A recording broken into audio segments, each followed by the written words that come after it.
సోనూ సూద్ వీడికి చిప్పు దొబ్బింది అక్క ఖచ్చితంగాను. వీడు కరోనా టైంలో కొన్ని సేవా కార్యక్రమాలు చేశాడు, గుడ్, తప్పేం లేదు. సరే, చాలామంది ఈవెన్ బీజేపీ కూడా విమర్శించింది, ఏదో రాజకీయ లబ్ధి పొందడానికే చేస్తుంది. సరే, ఏ లబ్ధి పొందడానికి మనకి, నేను ఆ రోజు సపోర్ట్ చేశా కూడా, బీజేపీకి కూడా చెప్పా, వాడు ఎందుకు ఏదో ఆశించే చేస్తున్నాడు తప్ప నిస్వార్థమైన సేవ అయితే కాదు. కానీ ఏదో ఒకటి ముందు ఒక ప్రజలకి పనులు అవుతున్నాయి కదా, వదిలేండి అనే నేను సోషల్ మీడియా వేదికగా అనేకసార్లు పోస్టులు కూడా పెట్టాను.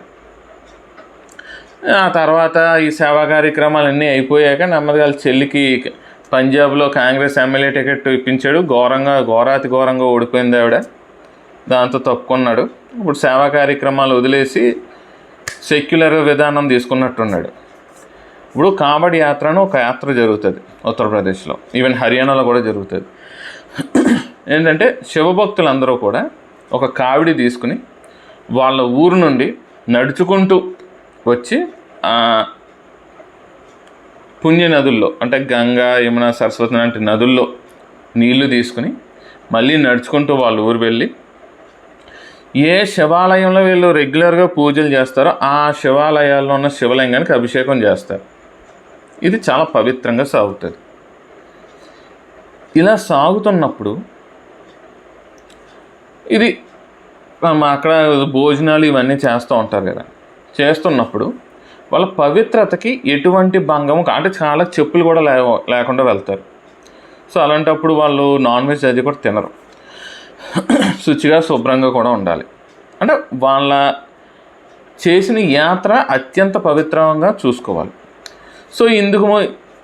సో ఇలాంటి సందర్భంలో ఉత్తరప్రదేశ్ ప్రభుత్వం ఈ యాత్ర జరిగే ప్రాంతంలో దుకాణదారులు, అంటే నాట్ ఓన్లీ రెస్టారెంట్స్ మాత్రమే కాదు, హోటల్స్ అనే కాదు, ప్రతి దుకాణదారుడు అక్కడ యజమాని ఆ దుకాణం సంబంధించిన వివరాలు బోర్డు మీద రాయమన్నారు.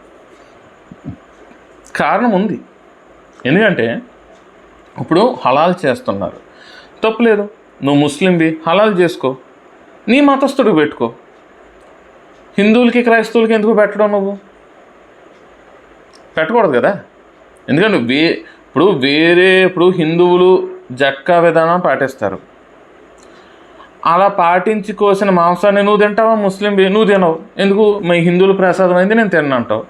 మన అలాంటప్పుడు నువ్వు హలాల్ చేస్తున్నప్పుడు అది మీ ముస్లిం ప్రసాదం అవుతుంది కాబట్టి హిందువులు తింటారు కదా. సరే, తినేవాళ్ళు తింటారు, అది వేరే విషయం. బట్ తినని వాళ్ళు కూడా ఉంటారు కదా, వాళ్ళకి ఇబ్బంది కలగకూడదు కదా. పైగా తుప్పుక్కని వస్తారు, ఏమన్నా ఇప్పుడు దానికి ఎప్పటింతవరకు ఏ ముస్లిం మత పెద్ద కానీ ఎవడో కానీ ఖండించలేదు తప్పని. ఏమన్నా మా మతాచారం ప్రకారం అది కరెక్టే అన్నారు. అప్పుడు ఊసింది నువ్వు తిను, నీ మతస్థుడికి పెట్టుకో, వేరే వాళ్ళకి ఎందుకు పెట్టడం? వేరే మతస్థులకు పెట్టకూడదు కదా. పైగా ఇక్కడ సోనూ సూద్ గారు చెప్పింది ఏంటి? అది ఊసింది తింటాడు అంటే, ఊసింది కాదు, ఇది పోసింది కలుపుకుంది, ఆగు, ఎవడొద్దన్నాడు, అది నీ ఇష్టం. మేము చెయ్యం కదా ఆ పని, ఎవడో ఊసింది మేము తినాం కదా.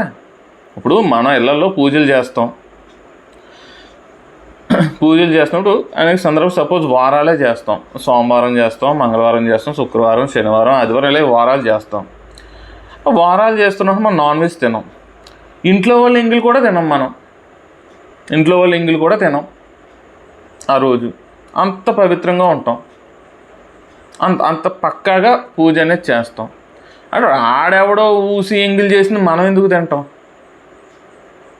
అరే సోనూ సూద్, నువ్వు సెక్యులర్గా మారితే మారు, కానీ నీ పైత్యాన్ని మా మీద రుదక.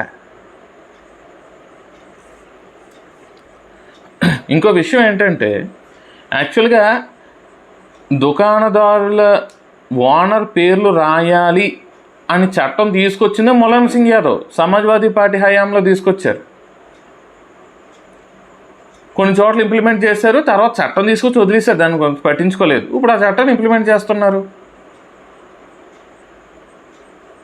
ఏమనంటే ఇంకోటి మర్చిపోయిన ఏంటి, రాముడికి శబరి ఎంగిలి పెట్టలేదా అంటే, అరే బాబు, శబరి ఒక విషయం తెలుసుకో, మన సెక్యులర్ హిందూగాళ్ళు కూడా కొంచెం తెలుసుకోవాల్సిన అవసరం ఉంది. శబరి ఎంగిలి చేసింది, రాముడు ఎదురుగానే ఎంగిలి చేసింది. ఎందుకు ఎంగిలి చేసింది? భక్తి పారవస్యంతో తను పూజించే రాముడికి పుల్లటి పళ్ళు పెట్టకూడదని టేస్ట్ చేసి ఆ పుల్లటివి రాముడికి అంటే పుల్లగా ఉన్న పొల్లి ఏమన్నా ఉంటే పక్కన పడిసి తీయటి పొల్లి అందించింది. అందులో ఒక భక్తి ఉంది, రాముడిపై భక్తి అనేది ఉంది. పైగా చాటుగా ఏం చేయలేదు, రాముడు ముందే చేసింది. అందుకే రాముడు ఆ ఎంగిల్ని కూడా స్వీకరించాడు. మరి ఇక్కడ అలా కాదు కదా, నువ్వు చెయ్యి, నువ్వు ఓపెన్గా పెట్టుకుని తుపుక్క నూసి వంట వండు. ఎవడు తినడు, తినేవాడు తింటాడు, తిన్నోడు తినడు. పైగా నువ్వు హలాల్ ఎందుకు చేయడం? నువ్వు చేస్తానంటే మేము ఏదో హలాల్ చెయ్యబడును అని బోర్డు కూడా పెట్టు. తినేవాడు తింటాడు, లేకపోతే మానేస్తాడు.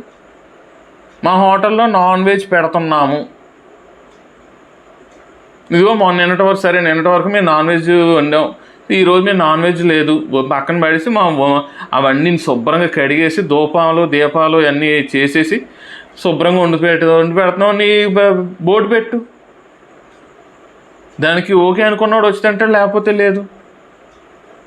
చేసేది ఏదో పని, మళ్ళీ దీన్ని సోను సూద్ గట్టి చేసేది ఏదో పని, దానికి మళ్ళీ సమర్థించుకోవడానికి రాముడు శాపరి కథను తీసుకురావడం.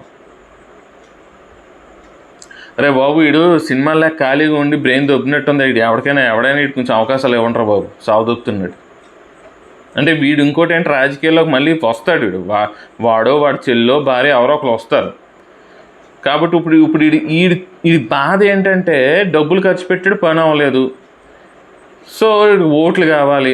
హిందువులను చీయన్నా తూవన్నా నరికినా చంపినా రేపులు చేసినా సరే ఫ్రీ అంటే ఓట్లు వేసేస్తాం. కాబట్టి మనం క్షమాగుణం, విపరీతమైన క్షమాగుణం ఉంటుంది. కాబట్టి హిందువులను పక్కన వేరే మతస్థుల జోలికి వెళ్తూ ఊరుకోరు కదా, తంతారు కదా. అందుకని వాళ్ళని వెనకేసుకురావడం, హిందువులనేమో సెక్యులర్ విధానం అనే ఒక దొంగ విధానాన్ని అడ్డం పెట్టుకుని హిందువుల్ని కార్నర్ చేయడం, ఇది జరుగుతుంది. కావడి యాత్రలో ఆ బోర్డుల మీద పేర్లు రాయడం అనేది కరెక్ట్ విధానం. ఓకే అనుకున్నవాడు వెళ్తాడు, తింటాడు, వద్దు అనుకున్నవాడు వెళ్ళడు, తినడు, ఎవరిష్టం వాళ్ళది. కాకపోతే అక్కడ హిందువుల మతాచారాలకి ఎటువంటి భంగం కలగకుండా ఈ యాత్ర సమయంలో నిర్ణయం తీసుకున్నారు. దీన్ని నేను 100% సమర్థిస్తున్నాను. దీని గురించి మీ అభిప్రాయం ఏంటనేది కింద కామెంట్ సెక్షన్లో చెప్పండి.